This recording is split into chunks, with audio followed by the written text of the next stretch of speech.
Ке може ли САД да се справат со евентуална руска инвазија врз Украина?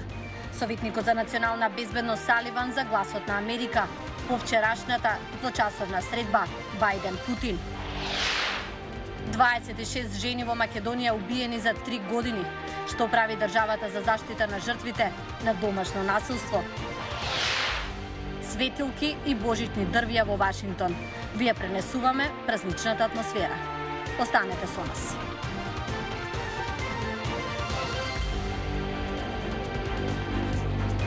Добре дојдовте во Ньюсфлеш на гласот на Америка на македонски. Јас сум Милена Ѓоргиевска. Председателот на САД Џо Бајден го предупредил рускиот председател Владимир Путин да престане да мобилизира војници на границата со Украина за време на вчерашната двочасовна виртуелна средба. По нивниот разговор, гласот на Америка го праша советникот за национална безбедност Џейк Саливан дали САД може да се справат со евентуална руска инвазија врз Украина. Саливан рече, цитирам: "Ако Русија изврши инвазија врз Украина, САД и нашите европски партнери ќе одговориме со силни економски мерки, ќе обезбедиме и дополнителна одбрана за украинците од она што веќе го правиме", рече меѓу другото Саливан. А од другите вести. 26 жени во Македонија биле убиени за 3 години. Една на секој 7 жени е жртва на физичко или сексуално насилство, покажа неодамнешна студија на ОПСЕ. Оваа недела завршува и кампањата против насилство на жените, која траеше 16 дена. Но дали проблемот може да се реши само со активизам? Мики Трајковски. Сместувањето тука за нас значеше безбедност. Стравот во кој живеевме со децата веќе е зад нас. Многу често бевме и гладни. Одев на работа, а пари пак немав. Целата плата му ја давав. Не оставаше само за леп, а по некој пат ни толку. И ако нешто му прозброев, ке не претепаше пред децата. 13 години низ Голгота поминувал оваа жена која сега е сместена во шелтер центарот во Струмица.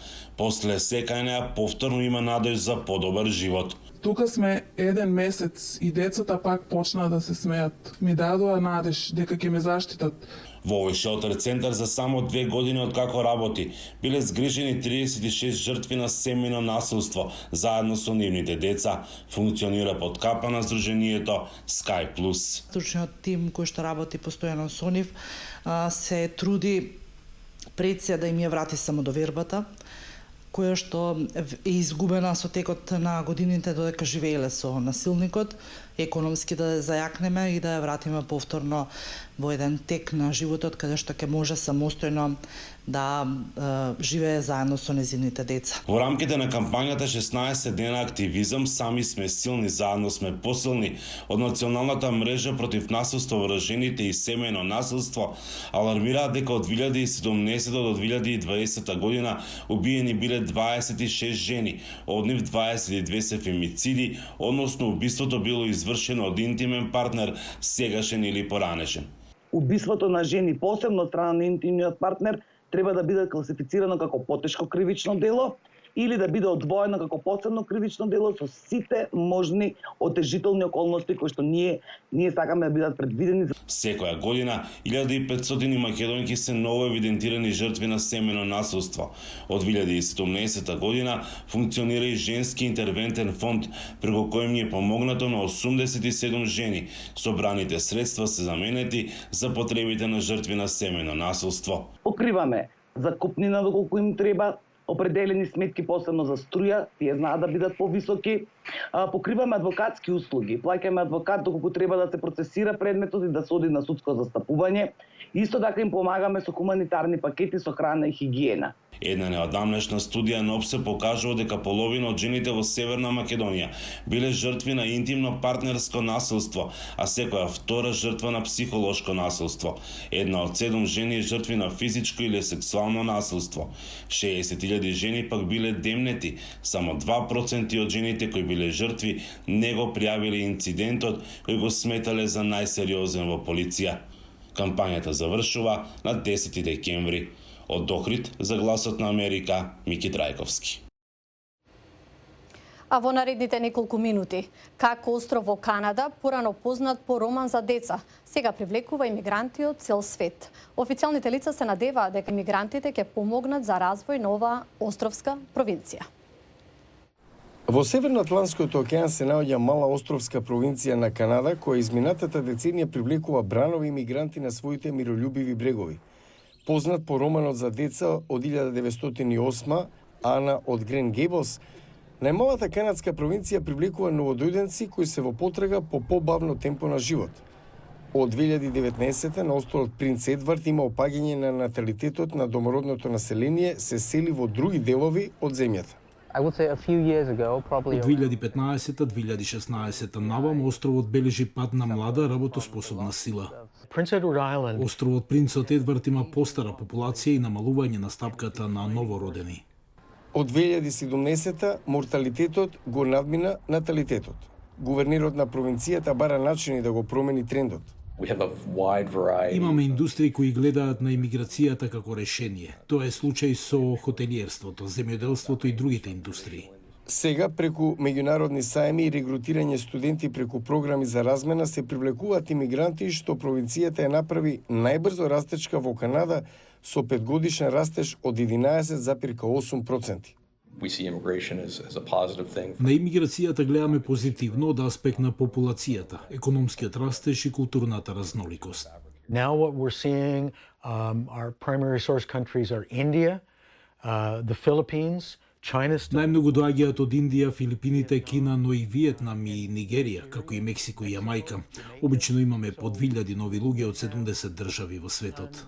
It's basically very easy to come to here, PI. Покрај лесниот начин за емигрирање, атрактивен е и уникатниот островски живот.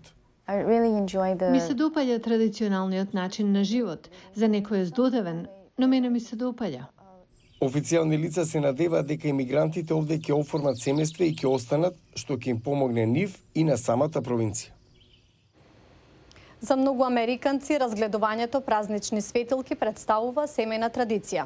Во главниот град Вашингтон и неговата околина веќе има божитни дрвја и украси кои доаѓаат да ги видат граѓани од целата држава. Гласот на Америка беше во историски парк надвор од Вашингтон, кој денови величи на снежен град. Погледнете.